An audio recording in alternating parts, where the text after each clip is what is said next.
Hi everyone, Kim Spratt here, and welcome to the Ultimate Dance Education Kit. I've just released the second edition, and I'm thrilled to announce that the reception has been incredible. It's currently being used in many complete school boards in Ontario, as well as across Canada and by educators worldwide. The resource completely covers the Ontario dance curriculum, but the content and concepts are universal, so this book could be used by teachers anywhere, both with and without teaching experience. Here's what the physical copy looks like. It's a 500-page manual and should have everything you need to be successful at teaching or participating in dance education and creative movement.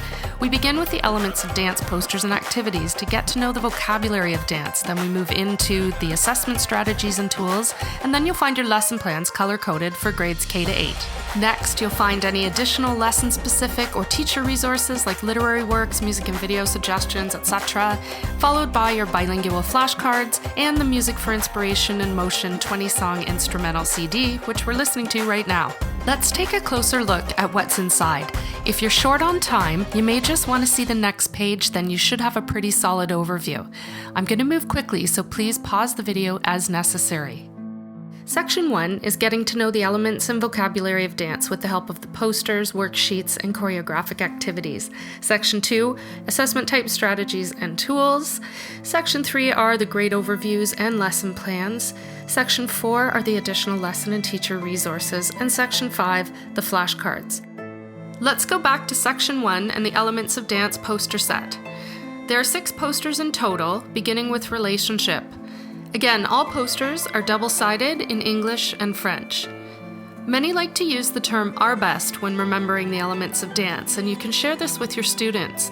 Our-best: relationship, body, energy, space, and T stands for time.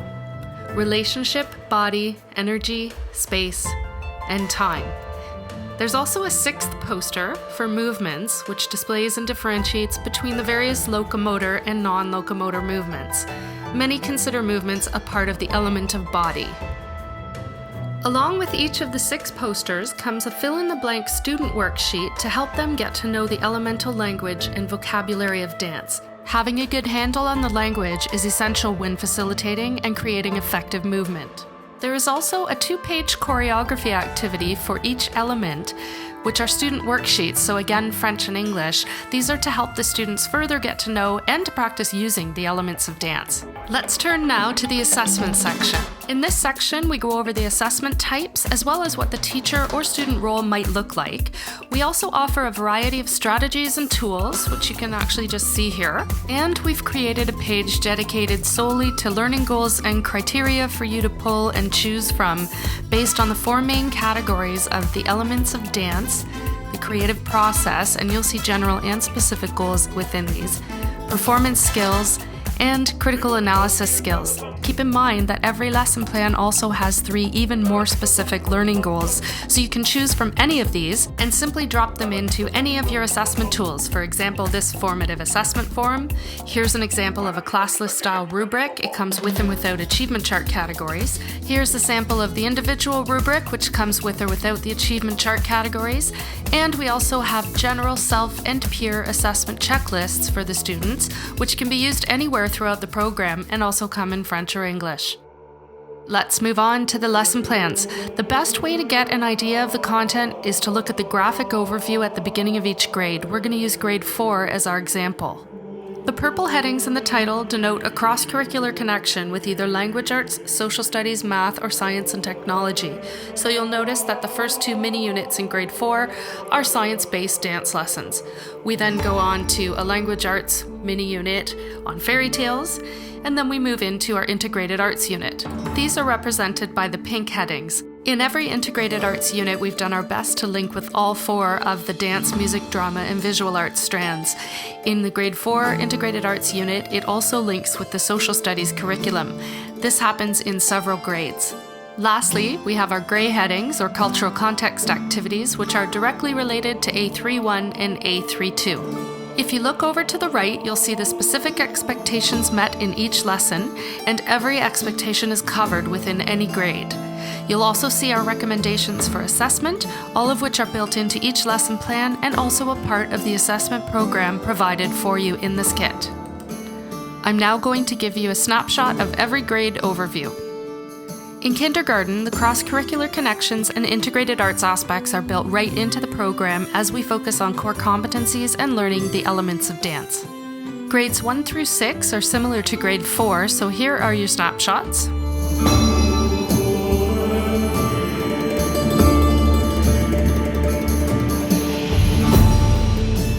Grades 7 and 8 are treated slightly differently. They're social justice-based units with the arts integration built in. In grade 7, we're looking at inclusion, and grade 8, we're looking at identity. The beginning few lessons are full class exploration of bullying and cultural identity. Then students break off into groups to examine their own chosen social justice themes related to the topic. Let's have a look at the format of the lesson plans. Every lesson begins with a brief overview and then the curriculum expectations met. In the case of the arts strands, you'll see specific expectations, and in the cross-curricular, you'll just see the area of the curriculum. Then 3 specific learning goals, and your materials and resources, tips and tricks, and any simplifications or extensions. The main body of the lesson begins with the Engage the Mind section, which is where we introduce the theme or stimulus. Then we move into Engaging the Body, which is usually a game or an activity, or both, to get the heart rate up. Then you have the main action or creating, and we tie it up usually with a reflection or a sharing or both. We also provide you with assessment suggestions based again on the tools provided in the program. Just a quick note that with the cultural context activities, the suggested activity is on page 1 and potential responses are on page 2, though responses may vary. There's lots of useful and important stuff in the additional resources section of this book. Just to highlight a few things, there are some lesson-specific tools like literary works, peer and self-assessment checklists that we wrote out for you based on the lesson plans. Also, some other great teacher resources, such as this summary of all the music suggested throughout the entire program, and much more. Finally, we have the bilingual flashcards, which you saw when we flipped through the book, and also the Music for Inspiration in Motion CD. This collection of music features 20 instrumental tracks of diverse cultures, genres, and styles, and was created specially for the Ultimate Dance Education Kit. I hope this gives you a clear understanding of the content within the resource, but please don't hesitate to contact me anytime. And thanks for taking the time to check out the Ultimate Dance Education Kit.